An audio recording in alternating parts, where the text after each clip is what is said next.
Est-ce que les bodybuilders utilisent du synthol ou non? Dans le fond, tu vas le découvrir jusqu'à la fin de cette vidéo-là si tu veux savoir la vérité.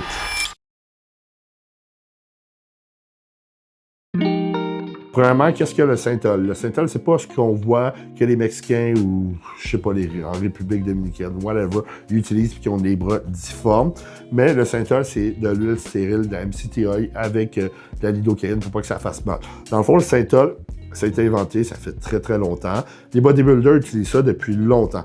Si on parle des bodybuilders, tu as Milos Sarcev qui a avoué qu'il faisait du synthol, puis qu'il l'avait pris d'un fournisseur à Flex Wheeler. Dans les années 90, ça commençait à devenir populaire. Quand le cycline est devenu un peu plus rare, dans le fond, le cycline, c'est quoi? Le cycline, c'est un produit à base d'eau que tu t'injectais, puis le lendemain, tu prenais un pouce, genre, dans le muscle que tu t'es injecté, puis ça avait de la lidocaïne. Alors, tu te l'injectais avec une aiguille d'insuline, de quoi de même. Tu te l'injectais dans un petit peu tous les muscles, puis ça faisait des réactions, puis tu étais super plein. Oui, c'était de quoi d'utiliser. Si on regarde Flex Wheeler, il utilisait... Milos avait raconté une histoire de Kevin Evron qui avait acheté toutes les réserves de cycline pour le garder pour lui. Pour ça qu'il faisait des transformations en peu de temps, Kevin Evron aussi, qui était super rond des bras, des épaules, du chest, puis super plein. Oui, c'est utilisé depuis longtemps. La majorité des bodybuilders l'utilisaient. Jay Cutler avoue avoir utilisé du Nolotil. Nolotil, qu'est-ce que c'est? Dans le fond, c'est une version un peu plus forte. Le cycling, même principe. Dans le fond, tu as un painkiller, ça crée de l'inflammation, puis ça fait en sorte que ton muscle prend beaucoup de volume à une petite période de temps.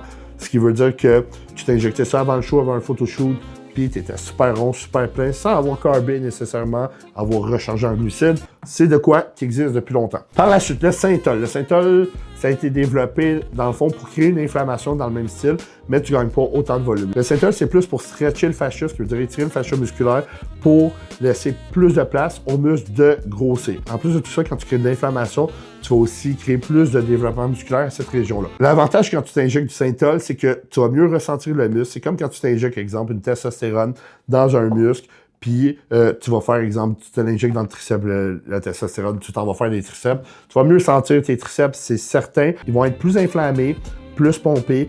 Puis qui dit inflammation, plus pompé, plus de sang, tu vas le mieux sentir, meilleur ressenti, meilleur développement musculaire. Aussi simple que ça, OK?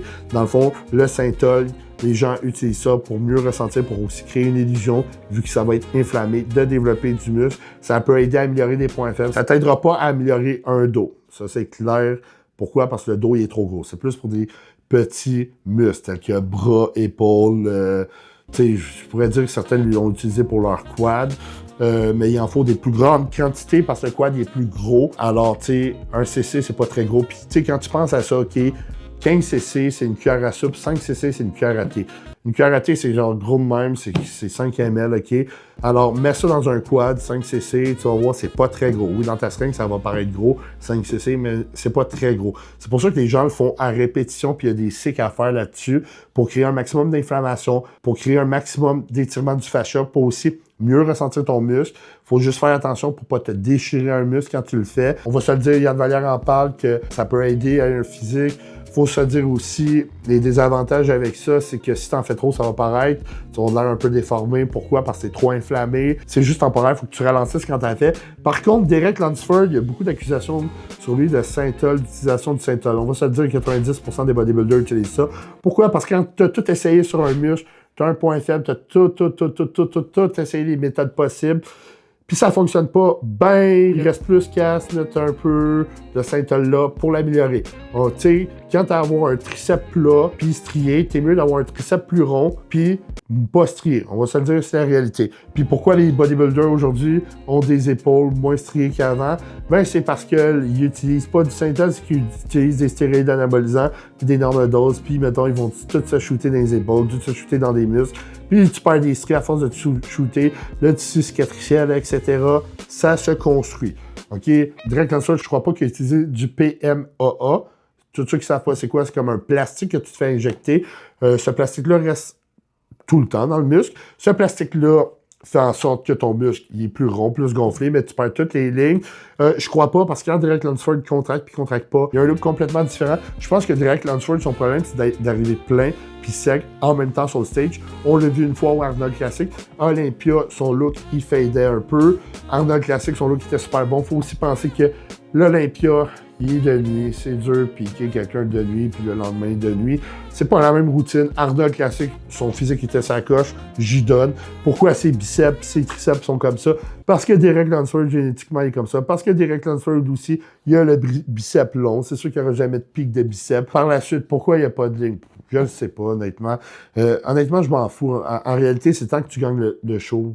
On s'en fout. Par la suite, tu as Sarah Villegas, l'ancienne woman physique olympienne, qui accuse Natalia d'avoir utilisé du PMAA pour avoir gagné l'Olympia. Honnêtement, on s'en fout. La réalité, c'est que c'est un show purement esthétique.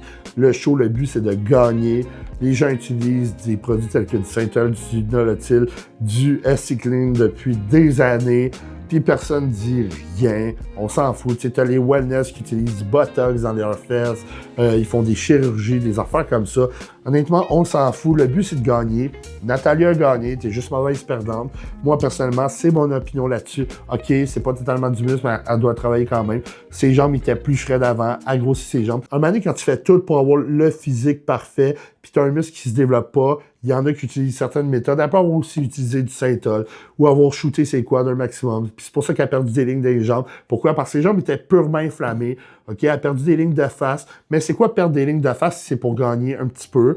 Moi, c'est mon avis là-dessus. Laisse-moi savoir ton avis là-dessus en commentaire si t'es pour ou contre l'utilisation de tout produit qui va aider le développement de masse musculaire parce que, tu sais, on va se le dire, on utilise des stéroïdes, on utilise plein d'autres produits, on fait des chirurgies, et les filles mettent des fausses boules, OK, pour mieux lutter sur le stage, qui est carrément une prothèse. Alors, ça serait illégal en bodybuilding. Aucun juge t'en entend parler. Laisse-moi en commentaire savoir ce que toi t'en penses sur l'utilisation du Synthol, PMAA ou whatever. N'oublie pas de liker cette vidéo-là, t'abonner à ma chaîne YouTube. Je t'invite à activer les notifications puis à regarder mes autres vidéos.